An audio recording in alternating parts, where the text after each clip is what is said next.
Hello, folks. Jonathan Milam here. I got up this morning, and it's a Saturday, and was looking at trumpetherald.com, which is one of my favorite websites. Great forum for trumpeters. And there was a thread there: King Silversonic or Olds Recording.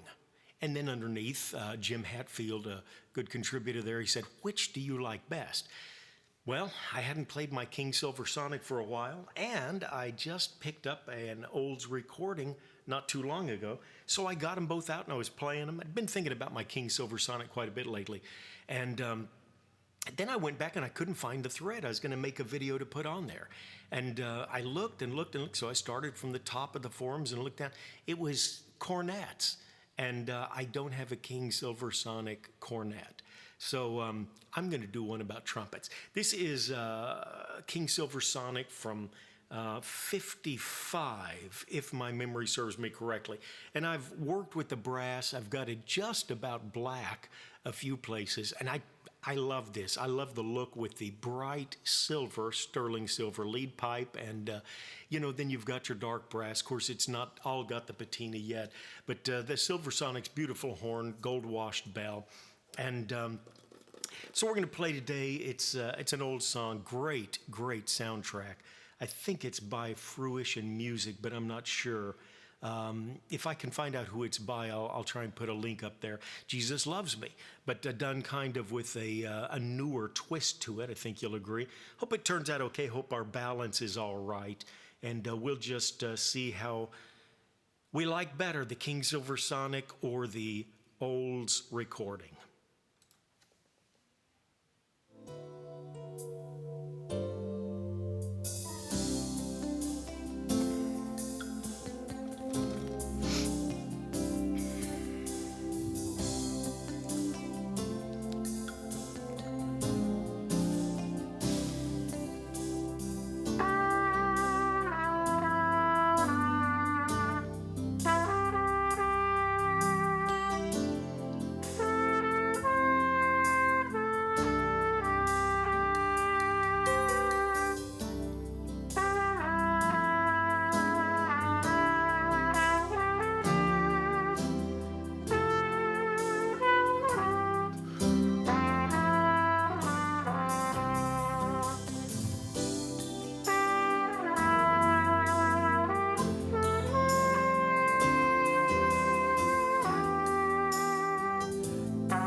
Okay, that was the King Silversonic, and we've got an Olds recording here from 1952 from the LA factory.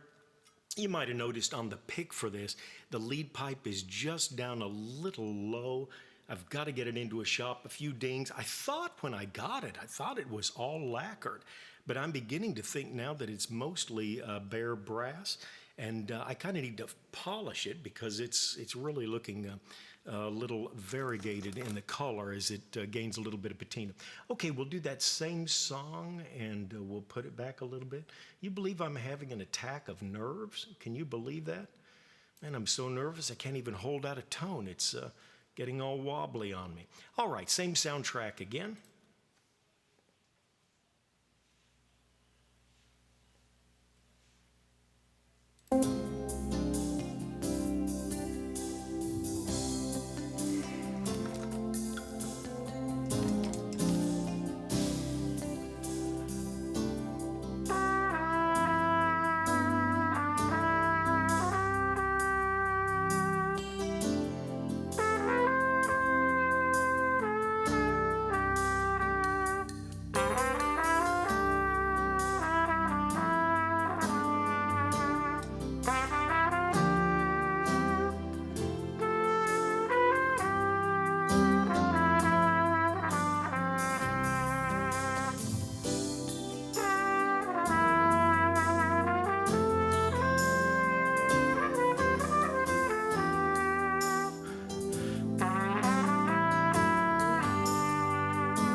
Love this Silversonic. I was at a church a few weeks ago and took about 3 or 4 horns. Had a Saturday I was going to do a little bit of singing on Sunday.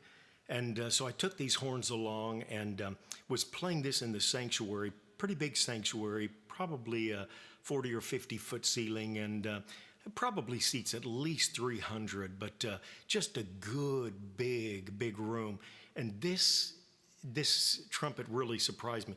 I'd heard of the recording for years, and I just assumed for a recording you're going to want a commercial sound, a Benge, a tight mouthpiece, just a real piercing sound. That's what I was thinking, and it wasn't. It is such a sweet sounding horn. Of course, every horn's different, and it's almost 70 years old. So how many hands has it been through? How many dings has it had? Bell repairs? I don't see any, but through the passage of time, you wonder how those things have altered a horn, but what a sweet sounding horn. Okay, you've had the Silversonic that we played. Then we played both from the 50s and olds recording. Here I've got a great old, how are you going to play an olds and a king and not play a Conn?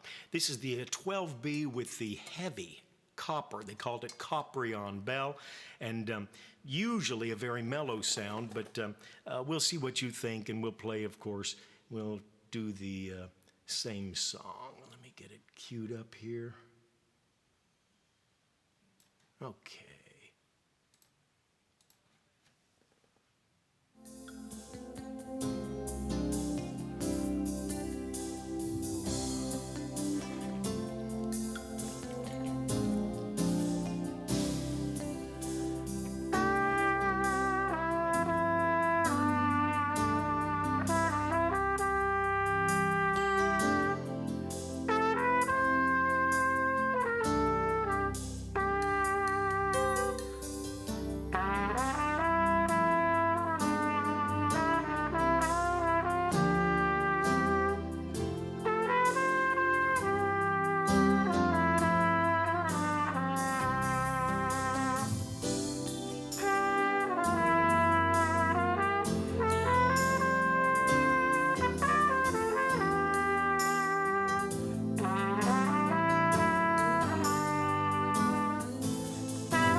That's nice, isn't it? Great old horn, solid, heavy copper bell. Okay, well, my lip is holding out, but barely. What are you going to do without playing a Benge? For those of you that have seen my YouTubes before, I got this. It had a huge crease here in the bell. It's got a patch on it. It's got red rot. It actually loses a little bit of air in the lead pipe. I like this horn, and to be honest with you, I'm afraid to send it off to get it repaired because I like it so much. I'm not sure how much I would like it once it did get repaired. So I'm just going to hang with it. Oh, all the slides were frozen too. Paid $100 for this thing. And the guy, when he handed it to me, said, "Are you sure?" He said, "They told me it's not worth anything. It's not worth repairing." And, well, we'll let you see if you think it's worth repairing or not. Any mistakes, of course, will be due to the player, but this is a Benge, and it's just under the 15,000 serial number. I'm pretty sure it was made when Zig Canstel was working with the Benge outfit, because it's a 4X, and I believe that was his idea.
I'd wondered about Benges for years. Of course, I've had my share of Strads. I think I've had almost 10 of them, and never had a Benge. Years ago, I tried to buy one from a guy, but it was a little beat up, and he was asking for a pretty good price from it, and I just didn't know whether that was worth it or not. Okay, these are some old horns that I've got. It's an Olds recording, a King Silversonic. We played a Conn 12B, and of course the Benge, which is a little bit newer. I imagine that was made in the 70s. What is this? It's not a cornet, and it's not a frugal flugel either. This is a Pudgy. And as I tell people with a little bit of humor, I'm referring to the horn and not the player. We've got two Pudgies here, actually, but the horn is called a Pudgy, P-U-J-E. I need to put out a vid on this. Just a fantastic instrument made by Brent Peters. Huge bell. It's a little, I think it's a little better than 5 1/4. He told me that Canstel made this bell, and it is 90% copper, 10% zinc. Isn't that pretty? Like I say, I'll do another one. The lighting's it's a little cloudy outside. I've got a little artificial light on, which I really don't like. But you've got nickel silver trim. You've got yellow brass lead pipe and receiver. And of course, then you've got the darker bell, which similarly, the Olds recording had a realloy, which is bronze. This is mostly copper. I guess maybe copper and zinc. Maybe they'd call that bronze too. We'll try and play that same thing, and we'll try it with a Puje, or Pudgy, as they call it.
Jesus loves me, this I know, for the Bible tells me so.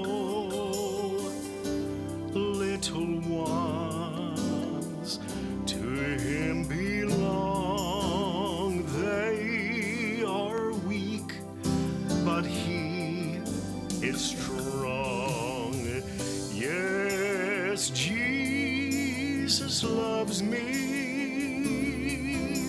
Yes, Jesus loves me. Yes, Jesus loves me. The Bible, it tells me so.